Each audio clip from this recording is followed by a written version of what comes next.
dementia researcher with a blog and a rating. With my child's first birthday fast approaching, it's now almost a year since I started this series of blogs on parenting and academia. In this month's post, I'll be thinking about the plague of perfectionism and how easy it can be to become unmoored. I have to admit that I'm something of a perfectionist. When I was a teenager, it would be the classic attribute to throw into an interview when asked about my weaknesses, the obvious way of trying to suggest that you, in fact, have no faults. Unfortunately, it really is something of a weakness, mainly because in my case it can lead to a real loss of confidence or unnecessary anxiety. When I started working at UCL, prior to starting my PhD, I had been out of the research game for quite a while. I was taking a leading role in the qualitative side of our mixed method study, and while I had interviewed participants before and had used thematic analysis, I was really lacking in confidence. Where quantitative approaches seemed more definitive to me in terms of there seeming to be an absolute right and wrong answer, this piece of work injected an element of subjectivity that suggested I may not be able to do it perfectly. You can't produce the right codes or the right themes. There's no such thing.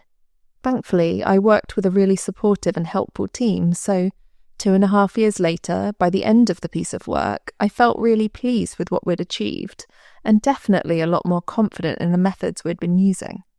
When I started the PhD, it's no surprise that I became unmoored again, particularly as I was having to start from scratch with a new methodology.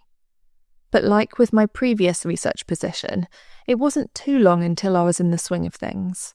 By the time I went on maternity leave, I was feeling pretty confident as to the course my PhD would take. I wouldn't go so far as to say that pride comes before a fall, but it's fair to say that the 2 months since I've returned to work have been up and down. A lot of my time since I've been back has been spent finalising the systematic review that I was working on prior to leave. My office mates would tell you that my perfectionism has been something of a hindrance there, constantly second-guessing decisions I've made, redoing bits of the process to make sure I've done things right, and forcing them to be party to what would usually be my inner monologue. I'm sure my husband neither knows nor cares what my systematic review is about, or probably what it is, but he was pleased a fortnight ago when I told him that I was finally happy with my analysis and was confident that I'd be able to complete the write-up within the next couple of weeks. That week, I was capable of completing a PhD. I was capable of doing it well. Last week was another question entirely. Out of nowhere, I felt like I had no idea what I was doing again, or rather, that I suddenly had more questions than answers when it came to my work.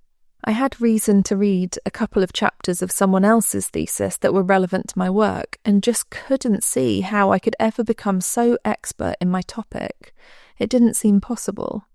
This type of thinking, of imposter syndrome, obviously isn't unique to me, but I do feel like it has been exacerbated by my new dual role. Where I have the occasional week lacking confidence in my ability as a researcher, I have at least as many doubting my competence as a parent. The last few weeks have been quite tricky in our household, I have to admit. While our 11-month-old is now quite confident on his feet, pulling himself up on the furniture and trying to grab everything in sight, for a good month he was an absolute liability, constantly throwing himself over, always risking bashing his head even if he seemed to be sitting calmly, or even if we had one hand on him. He couldn't be out of our sight for even a few seconds. For some reason I found it really challenging. He didn't care about his books or games anymore. He didn't want to be held. He just wanted to put himself into any dangerous situation available. At the same time, he picked up a chest infection that didn't bother him too much during the day, but meant that he went from sleeping through the night to waking up 3, 4, 5 times every night. This possibly all sounds manageable, and it would have been if it weren't for the fact that I picked up an injury playing football and ended up on crutches for a week. I felt absolutely incompetent. I couldn't do anything right. Things have moved on again. Over the last week, our little boy, barely a baby anymore, has become more steady on his feet. is interested in his books and toys again, and his health and sleep are improving. This weekend he's laughed more than he ever has, so I suppose we're doing something right.